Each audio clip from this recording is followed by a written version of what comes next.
Cette conférence de presse avec Metz Handball. Merci à tous les deux d'être présents. On commence bien sûr avec l'entraîneur Emmanuel Maynard. Coach, c'est une deuxième victoire pour vous en 2 matchs.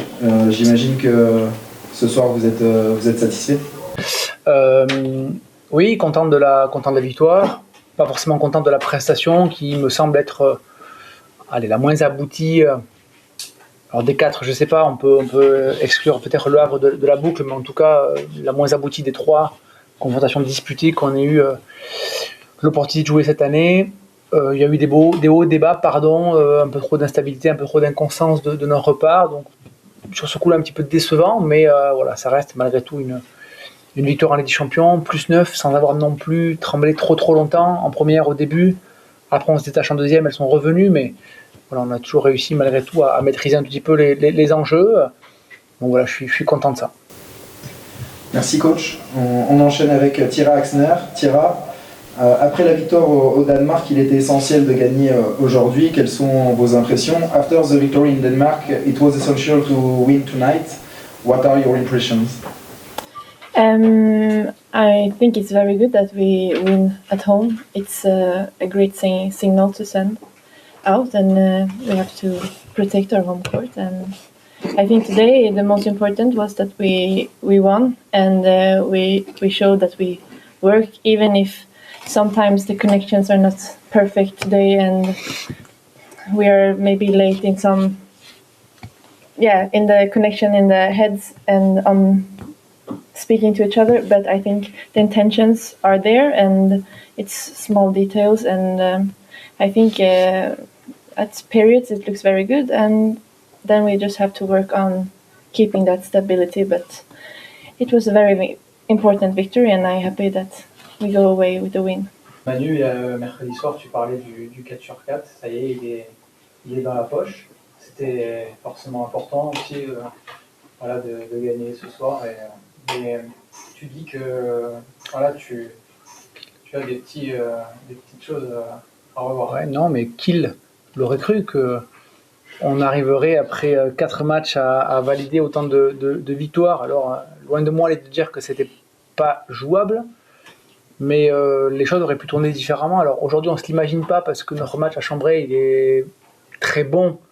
Et les gens ne peuvent pas imaginer qu'il était possible pour nous à ce moment-là de perdre, mais quand on commence la saison et qu'on se dit qu'on va là-bas, on se dit ça ne sera pas si simple, quoi. Les filles se sont rendues, simple. Et après, il y a la victoire à Esbjerg qui effectivement nous conforte dans l'idée selon laquelle on est vraiment dans la bonne direction, qu'on montre des belles choses, qu'on a du caractère. Le match aujourd'hui n'était peut-être pas le plus dur de la poule, qui plus est dans un contexte où on joue à domicile, mais encore fallait-il digérer tout ça. Moi, parfois, j'aime à penser vraiment qu'on construit des choses et que dans l'année, il y a plein de moments où je me dis ça, on l'a jamais vécu, ça, on l'a jamais vécu ensemble, et ça, on l'a jamais vécu. Et donc là, c'était notre premier enchaînement de 4 matchs à raison de 2 matchs par semaine, ensemble. C'était notre premier match avant une trêve internationale, où tout le monde peut se dire, où tout le monde peut avoir déjà un petit peu la tête ailleurs, en se disant, bon, j'y suis pas, etc. Donc, il y a un petit peu tout ça. Donc il fallait réussir à performer dans ce contexte-là. Premier match en Ligue des Champions à domicile. Premier match où il faut presque valider une très bonne perf à Esbjerg. Donc voilà, ça c'est des choses qu'on ne connaissait pas encore. Donc voilà, aujourd'hui on peut se le dire. On a validé ces premières étapes. On en aura d'autres d'ici peu, mercredi à Saint-Amand. Comment est-ce qu'on peut jouer en ayant récupéré tout au non international le mardi, puisque c'est ce qui va se passer. Voilà, il faudra faire face et puis montrer la même énergie que d'habitude. Donc voilà, on passe des tests au fur et à mesure. Pour l'instant, on les remplit. Pas tout le temps avec le niveau de jeu escompté, mais Tira l'a dit, les intentions, en revanche, elles étaient intactes. On a tous voulu bien faire. On a manqué de connexion, juste. Le début de match un peu possible, tu l'expliques comment? Ça va assez vite, mais on peut très vite être 1-0 avec... On peut très vite être 1-0 avec Lucie qui rate la contre-attaque, puis derrière elle marque, et puis les bascules comme ça se font assez vite, quoi. On défend pas très bien au début, et du coup, Johanna ne nous aide pas, mais du coup, on l'aide pas à être performant, donc c'est un énorme cercle vicieux. On prend, sauf erreur de ma part, 10 buts en 13 minutes à peu près, 13-14, et on n'en prend que 5 sur les 15 dernières, donc le delta, il est énorme. On n'était pas assez connecté défensivement. On a laissé trop d'espace, trop d'imprécision, pas assez de rigueur. Et je pense qu'au fur et à mesure, voilà, les filles ont su élever un petit peu le degré d'exigence à minima défensif, puisque voilà, on prend 14 buts en une mi-temps, dont 10 en 13 minutes, et puis 4 après, donc c'était pas acceptable. Donc défensivement, on a mis quand même beaucoup de temps à se lancer. On connaît l'exigence de la Ligue des Champions, malgré tout tu as pu te reposer sur l'ensemble de ton effectif, tu as pu faire tourner aussi un petit peu, donner du temps à tout le monde, c'est dans l'ordre des satisfactions ça? Oui, c'est sûr. Alors, on essaie d'avoir une vision d'ensemble et de ne pas regarder juste le but pris et ou la bonne défense, mais une activité générale. Et je trouve que parfois, on a fait preuve d'un tout petit peu d'inconstance, même là-dedans. Je veux dire, l'entrée de Bechedel offensivement est excellente, mais défensivement, il y a un ballon sur penalty qu'on ne récupère pas, puisque Alina le récupère. Il y a une ou deux petites erreurs d'inattention, mais j'ai trouvé la rentrée d'Emmanuel en premier temps excellente. Dans le rythme en tout cas, puisqu'elle nous permet de passer, de stabiliser l'écart entre vues avec Sarah, puisqu'on parle de poste pour poste. Donc j'ai aimé ça. Anna a fait toute la première mi-temps côté banc, arrière droite. Lena puis Petra, ça a matché très très bien à ce moment-là. Donc Tira Bechedel, les rotations étaient bonnes. Voilà, un peu plus discutable peut-être en deuxième, mais la rentrée de Tira nous fait beaucoup de bien en deuxième, puisque c'est aussi ce qui permet ce passage-là de stabiliser avec Xenia et puis Sarah qui sont rapprochées en défense. Donc voilà, il y a eu des bonnes et des moins bonnes séquences de transition et de rotation, mais par contre, en termes de répartition, je pense qu'on est encore une fois dans une tendance qui est plutôt correcte. Blandine prend 10 minutes à la fin, c'est pas énorme, mais en tout cas pour Lucie, c'est toujours 10 minutes de non joué, donc voilà, on est plutôt content de ça. Un mot sur la performance de Lena et sur son début de saison aussi. Oui. Très vite en prépa, je l'ai senti très forte, très dans le rythme. Alors je le dis là, je me suis méfié parce que je pense qu'elle avait fait une préparation estivale athlétique qui était plus rigoureuse que celle des autres. Donc je me suis demandé dans quelle mesure il n'y avait pas qu'un décalage de rythme entre elle qui était déjà en forme et les autres. Sauf que ça fait maintenant 2 mois que ça dure, quoi. Au début, on aurait pu penser que c'était ça, et puis à Chambray, où la perf elle est énorme. Il y a Esbjerg où la perf elle est énorme, il y a Le Havre, il y a ce soir encore, donc je pense qu'elle est vraiment là à un niveau de jeu incroyable. J'espère qu'elle va continuer dans la semaine, mais avec l'équipe de France en tout cas, mais c'est bluffant. C'est-à-dire qu'elle fait plein de choses, elle est dans le rythme, en attaque, en défense, elle court, c'est un niveau de jeu comme elle n'a pas encore forcément montré, non pas à Metz, mais sur la durée. À Metz, là ça fait 4 matchs où c'est installé, plus la prépa, donc voilà, ça fait un bon moment maintenant.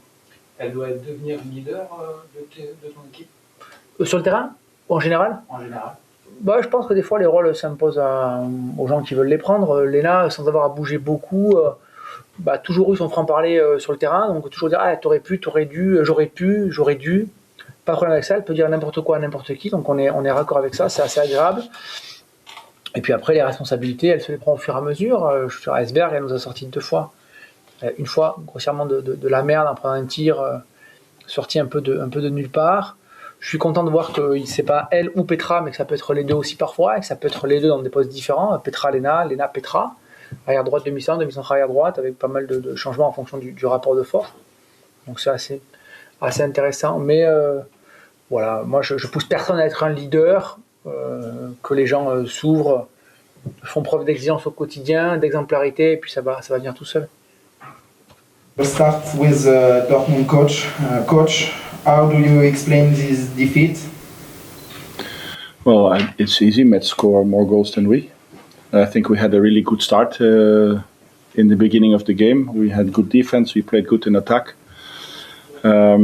But already at the end of the first half, we made some easy mistakes in offense, and we got some easy fast break goals against us. And then we had a gap from 4 goals. Then we get back in the game again at 21. We were only at 2 goals, and then the same thing happens. I don't think we played the right things in attack. We went too much to the center of the defense and forgot to play with the wings and the outside of the field. And then we lost too many balls, and Metz had the chance to make easy fast break goals also. Thank you very much, Coach. And now Alicia Langer, the captain of Dortmund. How do you feel after this match? Do you have any regrets?